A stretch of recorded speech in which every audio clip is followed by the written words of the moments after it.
ఇవాళ మా నాన్న మార్కెట్‌కి వెళ్తుంటే, "నాన్న నేను కూడా మార్కెట్‌కి వస్తా, ఇంట్లో ఖాళీగానే ఉన్నా" అని చెప్పిన. సరే రా అమ్మ అని చెప్పి మా నాన్న మార్కెట్‌కి అయితే తీసుకెళ్ళిండు. అక్కడికెళ్ళిన తర్వాత నాకు చాలా కొత్తగా అనిపించింది. ఎందుకంటే నేను చాలా డేస్ తర్వాత మార్కెట్‌కెళ్ళినా కాబట్టి. మొత్తానికైతే వచ్చిన పనైతే అయ్యింది.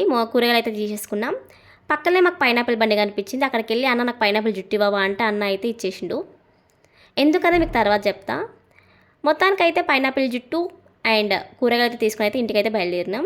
ఇవాళ నాకైతే చాలా మంచిగా అనిపించింది గైస్. చాలా డేస్ అయితే బయటకొచ్చిన కాబట్టి. ఇక ఇంటికెళ్ళగానే అమ్మ నీకోసం ఒకటి తీసుకొచ్చాను మా అమ్మ చూయించా. పాపం మా అమ్మ దాన్ని చెట్టు అనుకుంది. చెప్పా చెట్టు కాదమ్మా పైనాపిల్ జుట్టు, దాంతో చెట్టు పెడదామని తీసుకొచ్చా అని చెప్పా. సరే పెట్టుపో అని చెప్పింది మా అమ్మ. సర్లే అని చెప్పేసి ఆ జుట్టు తీసుకొచ్చి కొన్ని లీవ్స్ ఇలా తీసేసిన కింద. తీసేసి ఆ కాడని ఇక మటలో అయితే పెట్టేసిన గైస్.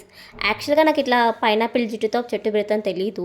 ఒకసారి మా హాస్టల్ గార్డెన్‌లో అయితే పైనాపిల్ చెట్టు చూసిన. అయితే అంకుల్‌ని అడిగాను. అంకుల్ మీరు చెట్టు ఎలా పెంచారంటే ఇట్లా పైనాపిల్ జుట్టు ఉంటది కదమ్మా! ఆ జుట్టు తీసుకొచ్చి ఇట్లా పెడితే దీనికి మంచిగా ఇట్లా వేర్లు వచ్చేసి చెట్టు పెరిగిందని చెప్పిండు. సో అప్పుడు నేను అనుకోని నేను కూడా ఒకటి తీసుకొచ్చి ఇట్లా పెట్టాలని చెప్పేసి. అప్పుడు నాకు దొరకలేదు. ఇప్పుడు నాకు దొరికింది కాబట్టి తీసుకొచ్చి పెట్టిన. సో అంకుల్ పెట్టిన చెట్టుని కూడా ఒక వీడియో తీసిన. ఆ వీడియో మీకు నెక్స్ట్ వీడియోలో పెడతాను గైస్. అండ్ దీనికి మంచిగా రూట్స్ రాగానే అప్డేట్ ఇస్తా గైస్. బాయ్.